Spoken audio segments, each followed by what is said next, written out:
क्या लेकिन सर आपका जवाब जो है वो 100% गलत है। मैं जवाब दिया ही अभी तक के। आपने यही जवाब दिया है क्या जवाब दिया?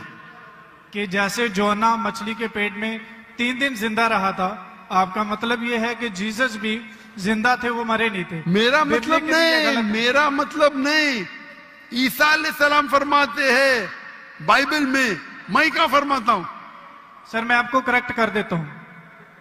अच्छा करेक्ट करो। मैंने कंप्लीट ही नहीं किया। Correct you.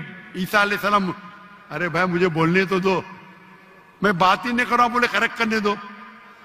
कंप्लीट कर लिया। मैं जानता हूं कि आपने मेरी कैसेट सुन चुके, आप तैयार हो क्या है?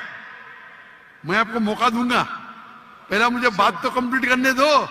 प्रोफेसी को समझने में आपकी गलती है। अरे भाई जवाब आप दे रहे का मैं दे रहा हूं। You can try.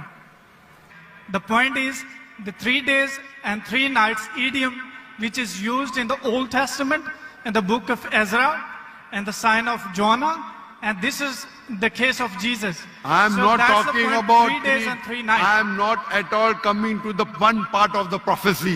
I am not talking about 3 days and 3 nights. I am talking about as was Jonah.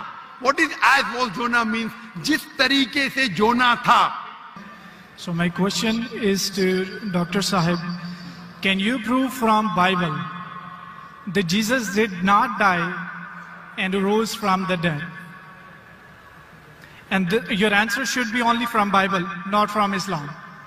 भाई साहब का सवाल है कि आप बाइबल से साबित कर सकते क्या ईसा अलैहिस्सलाम ने नहीं मरा, ईसा अलैहिस्सलाम नहीं मरे और उठाए ले गए, बराबर? Yes. Do you want me to give the answer in English or Urdu? Whatever you want. Okay मैं पसंद करूंगा अंग्रेजी, लेकिन आवाम उर्दू को बेहतर जानती है, तो इंशाल्लाह मैं उर्दू में जवाब दूंगा। तो भाई साहब का सवाल है कि आप बाइबल से, सिर्फ बाइबल से, Yes. बाकी कोई किताब से नहीं साबित कर सकते हैं कि ईसा अलैहिस्सलाम नहीं मरे, क्योंकि ईसाई मानते हैं क्या ईसा अलैहिस्सलाम मरे। तो उनका चैलेंज है मुझसे, क्या आप बाइबल से साबित कर सकते हैं कि ईसा अलैहिस्सलाम नहीं मरे? मैं करूंगा। पहले मैं जरा कुरान का हवाला देता हूं आपके लिए, मेरे मुसलमान भाइयों के लिए। अल्लाह ताला फरमाते सूरह निसा में, सूरह नंबर 4 आयत नंबर 157, उन्होंने कहा, यहूदों ने, लक़द कफ़ल लज़ीना क़ालू इन्नल्लाहु यूसूफ इब्न मरियम, वो कहते हैं यहूद के हमने कत्ल किया ईसा अलैहिस्सलाम जो मरियम अलैहिस्सलाम के बेटे थे। और कुरान में लिखा है वमा कतलुहु वमा सलबुहु, ना उन्हें कत्ल किया ना सूली पे चढ़ा, वलाकिन शुब्बिहा लहुम, ये सिर्फ उनका वहम है। अगर जो भी इस बात पे इख्तिलाफ करता है वो बिल्कुल गलत है। तो कुरान की साफ आयत है वमा कतलुहु वमा सलबुहु, क्या ईसा अलैहिस्सलाम का ना कत्ल किया गया ना सूली पे मरे। आपके बाइबल में लिखा है क्या ईसा अलैहिस्सलाम को सूली पे लगाया गया था? लिखा है क्या नहीं? जी लिखा। अभी सूली पे निकालने के बाद उन्हें रखा जाता है सिपल कर। सिपल कर मतलब एक कब्र। पुराने जमाने में कब्र ऐसी होती थी कि बड़ा रूम रहता था। आजकल जैसे मैं मुसलमान के वैसा नहीं, बड़ा रूम जिसके अंदर लंबी कब्र रहती है, आदमी आराम से रह सकता है। तो सपल कर के अंदर ईसा अलैहिस्सलाम थे। बाइबल में लिखा है क्या नहीं? लिखा है, लेकिन सर आपका जवाब जो है वो 100% गलत है। मैं जवाब दिया ही अभी तक के। आपने यही जवाब दिया। क्या जवाब दिया? कि जैसे जोना मछली के पेट में 3 दिन जिंदा रहा था, आपका मतलब ये है कि जीसस भी जिंदा थे, वो मरे नहीं थे। मेरा मतलब नहीं, मेरा मतलब नहीं। ईसा अलैहिस्सलाम फरमाते हैं बाइबल में, मैं क्या फरमाता हूं? सर मैं आपको करेक्ट कर देता हूं। अच्छा करेक्ट करो। मैंने कंप्लीट ही नहीं किया ना। ओके मैंने कंप्लीट किधर किया? आपने जवाब ही नहीं दिए।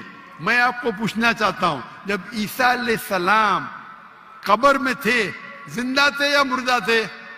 He was dead. अने यूनुस अलैहिस्सलाम जोना के जैसे नहीं थे।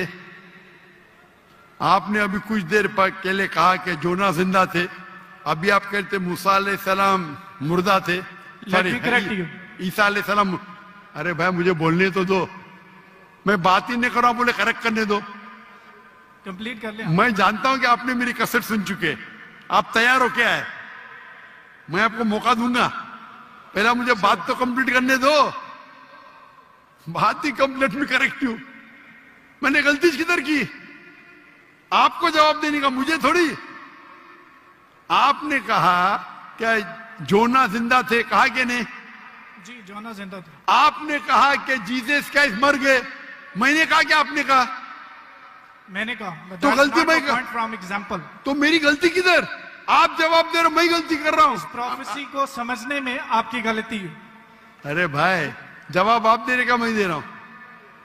You can try. ट्राई की बात नहीं, जवाब आप दे रहे का मैं दे रहा हूं। आप जवाब दें, लेकिन मैं आपको बता रहा हूं कि जो पॉइंट आप उठा रहे हैं, that's a silent point from this story. जवाब आप दे रहे का मैं दे रहा हूं। आप जवाब दें। नहीं, मैं आपसे जवाब पूछ रहा हूं, तो जवाब जब आप दे रहे, आप मुझे बोले मैं गलत हूं, अजीब है। मैं सवाल पूछ रहा हूं, आप जवाब दे रहे हो, बोलते मैं गलत हूं। मैं अगर आपके जवाब से इख्तिलाफ करूंगा फिर आप बोल सकते हैं ना। इख्तिलाफ करने के पहले आप बोलते you are wrong, you are jumping the gun. English में जानते जंपिंग द गन क्या कहते? You doing the same. Sorry, you doing the same. You are doing the same. That's not the point from the prophecy which you are highlighting. The point is the 3 days and 3 nights idiom which is used in the Old Testament in the book of Ezra and the sign of Jonah, and this is the case of Jesus. I am not talking about 3 days and 3 nights. I am not at all coming to the one part of the prophecy.